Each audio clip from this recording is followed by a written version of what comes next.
तो आज की वीडियो हमारी इस बारे में होने वाली है कि अपोजिट जेंडर को, फीमेल को, वुमेन्स को आप हॉट कैसे दिख सकते हो, क्लासिकली सेक्सी हॉट कैसे दिख सकते हो एज एन इंडियन मेल। तो एक बात हमेशा याद रखना कि जो लड़के होते हैं ना वो देख के अट्रैक्ट होते हैं, एंड जो लड़कियां होती है ना वो सुन के अट्रैक्ट होती हैं। लड़कियां होती हैं जब तक उनसे बातें नहीं करोगे तब तक वो अट्रैक्ट नहीं है। और जो लड़की होती है ना वो प्यूबर्टी हिट करते ही सुंदर होने लगती है। लेकिन जो हम लड़के होते हैं ना, जो हमारी तरह होते हैं, जो बिल्कुल भी सुंदर नहीं होते हैं ना, उनको ना अपनी वैल्यू को प्रूव करना पड़ता है, अपनी वर्थ को प्रूव करना पड़ता है अपनी स्किल्स की थ्रू। मतलब आप किस चीज में कितने ज्यादा अच्छे हो, या फिर आपको गिटार बजाना आता है, या फिर आपको म्यूजिक आता है, या तो आपको सिंगिंग आता है, आपको चेस आता है, आपको बॉक्सिंग आता है, आपको एडिटिंग आता है, आपको फोटोग्राफी आता है, कुछ भी आता है। अब इसका मतलब ये नहीं होता कि वुमेन्स को लुक्स मैटर नहीं करते तो आप खुद की केयर ही ना करो।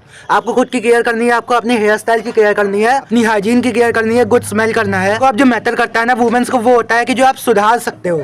अगर आपका ये नोज या कैंथल टिल्ट सही नहीं है, अगर आपका ये कैंथल टिल्ट जो है, कैंथल टिल्ट का मतलब होता है कि आपकी जो आई का डायरेक्शन है ठीक नहीं है, तो आप उसको सुधार नहीं सकते हो। आप अपनी हड्डी को चेंज नहीं कर सकते। अगर आपकी ये वाली हड्डी यहाँ पे है तो आप इसको यहाँ पे नहीं लेके आ सकते। अगर आपकी ये जो है ये वाली जो अगर पीछे को है तो आप इसको आगे लेके नहीं जा सकते। तो इससे वुमेन्स को उतना फर्क नहीं पड़ता है, वुमेन्स को उससे फर्क पड़ता है जो चीज़ें आप चेंज कर सकते हो। मे बी आप मोटे हो फिर भी आप खुद की केयर नहीं करते तो आप मोटे हो।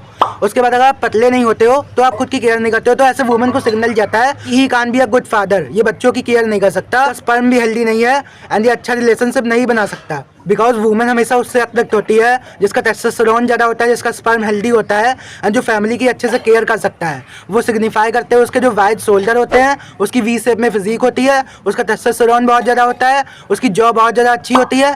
ये सब सिग्निफाई करते हैं उसके हाई लेवल ऑफ टेस्टोस्टेरोन को। जो चीज़ें आपके हाथ में उनको अगर आप नहीं सुधारते हो तो वुमेन के आपको कोई भी रिस्पेक्ट नहीं करने वाला है। तो क्या क्या होता है आपके हाथ में? आपके हाथ में होते हैं आपके लुक्स, आपका पैसा, आपकी फिजिक, ये सब चीज़ें होती है जिनको आप डेवलप कर सकते हो। आपके सोशल स्किल्स, आपकी पर्सनैलिटी।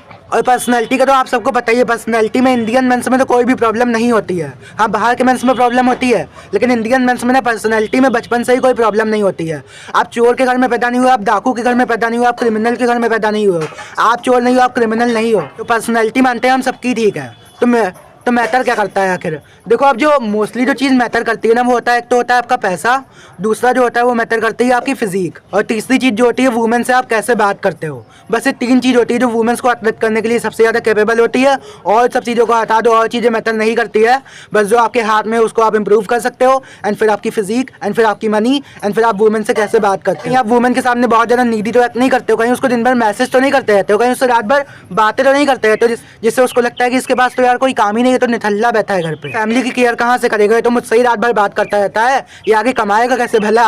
एंड उसके बाद जो आता है ना वो होता है आपको रिजेक्शंस को लाइटली लेना होता है। रिजेक्शंस को आपको इतना हार्ड नहीं लेना होता है कि अगर रिजेक्ट हो गया तब तो मैं चूतिया हूँ। मैं आपको ना एक सही बात बताता हूँ, आज से 1 साल पहले की बात है। मैं जिस भी लड़की पे ट्राई करता था, इवन अभी तक मैं जिस भी लड़की पे ट्राई करता हूँ उसका बॉयफ्रेंड निकलता है साला। एंड इतना देख के ना मुझको अभी तक डर लगने लगा है कि अब मैं किसी भी लड़की पे ट्राई करता हूँ तो पहले मेरे अंदर ना न्यू फेयर अनलॉक्ड हो जाता है कि अगर इसका बॉयफ्रेंड होगा तो क्या होगा। एंड भाई कुछ लड़कियाँ तो ऐसी ही जिन्होंने मुझको सीन पे छोड़ दिया है, या फिर कुछ लड़कियां तो ऐसी ही जिनको मैं अगर अप्रोच करने भी गया, इनको ऐसे गया, बोला हाय, वो सीधा निकल गई मुझसे बोले भी नहीं कि ऐसे देखा, मैंने ऐसे बोला हाय, उन्होंने ऐसे देखा, ऐसे करके ऐसे मुंह घुमा दिया। उस टाइम पे इतना खराब लगा था ना, मैं क्या बताऊं।